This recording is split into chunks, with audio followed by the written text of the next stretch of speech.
क्या आपने कभी सोचा है जो हवा आए दिन सांस के जरिए अपने अंदर भरते हैं वो आपको धीरे धीरे बीमार कर सकती है या कर रही है। वो हवा जो जीवन देती है वही आज जहर बन चुकी है। दिल्ली और उसके आसपास के इलाकों की हवा में आज इतना ज्यादा जहर घुल गया है कि लोग खुली सांस लेने से डर रहे हैं। मास्क अब सिर्फ बीमारी से बचने का नहीं, जहरीली हवा से लड़ने का जरिया बन चुका है। अब जरा सोचिए कि जब देश की राजधानी की हवा सांस लेने लायक ना बचे तो हम किस दिशा में जा रहे हैं। और सबसे बड़ा सवाल, कौन जिम्मेदार है इस बदतर होती स्थिति का? क्या सिर्फ कारखाने, पराली या गाड़ियां, या फिर वो सिस्टम जो इस सब पर नजर रखने और रोकने के लिए बैठा है? नमस्कार, मैं हूं निशा राय आपके साथ और आप देख रहे हैं इन खबर। सुप्रीम कोर्ट ने हाल ही में इसी सवाल को बेहद सख्ती से पेश किया है। अदालत ने कहा है कि दिल्ली और एनसीआर में वायु प्रदूषण की बढ़ती स्थिति के लिए सिर्फ पर्यावरणीय कारण नहीं बल्कि प्रशासनिक लापरवाही भी जिम्मेदार है। कोर्ट ने केंद्र और राज्यों को निर्देश दिए हैं कि प्रदूषण नियंत्रण विभागों में जो पद सालों से खाली पड़े हैं उन्हें तुरंत भरा जाए। अदालत का साफ कहना है कि अगर इन विभागों में ही कर्मचारी नहीं होंगे तो निगरानी कौन करेगा, कार्रवाई कौन करेगा और हवा को साफ रखने की जिम्मेदारी कौन उठाएगा? तो दिल्ली, उत्तर प्रदेश, हरियाणा और पंजाब जैसे राज्यों के पर्यावरण नियंत्रण बोर्डों में कई वैज्ञानिक, पर्यावरण अभियंता और फील्ड स्टाफ के पद खाली हैं। ये वही लोग होते हैं जो समय पर औद्योगिक इकाइयों का निरीक्षण करते हैं, नियमों का पालन सुनिश्चित कराते हैं और हवा में घुलते जहर पर नजर रखते हैं। लेकिन जब खुद बोर्ड अधूरे हैं तब काम कैसे होगा? अब सोचने वाली बात है कि ये कोई नया मामला नहीं है। हर साल अक्टूबर से दिसंबर तक दिल्ली एक गैस चेंबर में बदल जाती है। AQI यानी एयर क्वालिटी इंडेक्स बेहद खराब या गंभीर श्रेणी में चला जाता है।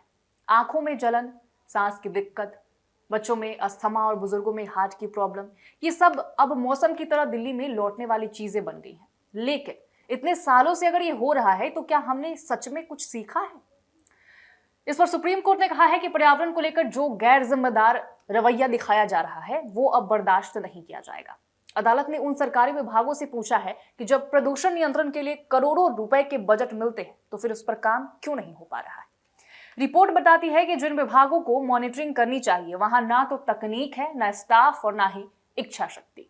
हम बात करते हैं स्मार्ट सिटी की, ग्रीन एनर्जी की, डिजिटल इंडिया की, लेकिन जब बात आती है साफ हवा की तो हमारा सिस्टम सांस लेने लायक भी नहीं बच पाता। और इस सब का असर किस पर पड़ता है? उन बच्चों पर जो पार्क में दौड़ने से पहले इनहेलर लेते हैं, उन बुजुर्गों पर जो अब सुबह की सैर पर नहीं जा सकते, उन मजदूरों पर जो हर दिन धूल और धुएं में काम करते हैं, और उन लाखों आम नागरिकों पर जिनका जुर्म सिर्फ इतना है कि वे इस शहर में रह रहे हैं। आप जानकर चौंकेंगे कि एक रिपोर्ट के अनुसार दिल्ली एनसीआर के लोग वायु प्रदूषण के चलते अपनी जिंदगी के 6 से 9 साल खो सकते हैं। यानी आप जितनी मेहनत से अपनी उम्र बढ़ाने के लिए काम करते हैं, अच्छी डाइट, फिटनेस, योगा, वो सब कुछ इस जहरीली हवा के सामने बेअसर हो जाती है। ऐसे में अदालत का हस्तक्षेप सिर्फ कानूनी नहीं, नैतिक भी है। सुप्रीम कोर्ट ने सरकारों को चेताया है कि अगर जल्द ही सुधार नहीं हुआ तो और भी सख्त कदम उठाए जा सकते हैं। अब केंद्र सरकारों के पोल में है, क्या वे सिर्फ खाना पूर्ति करेंगे या वास्तव में सिस्टम को दुरुस्त करेंगे, ये सोचने वाली बात है। लेकिन इस पूरी स्थिति में सबसे बड़ी विडंबना ये है कि जो चीज सबसे ज्यादा मुफ्त है यानी हवा, वही अब सबसे ज्यादा प्रदूषित और खतरनाक हो चुकी है। और अब जिंदगी की बुनियादी चीज ही सुरक्षित ना हो तो फिर विकास का क्या मतलब रह जाता है? हमें ये समझना बहुत जरूरी होगा कि ये सिर्फ अदालत की लड़ाई नहीं है, ये लड़ाई हमारी भी है, आपकी, मेरी, हर उस व्यक्ति की जो इस हवा को हर दिन जी रहा है।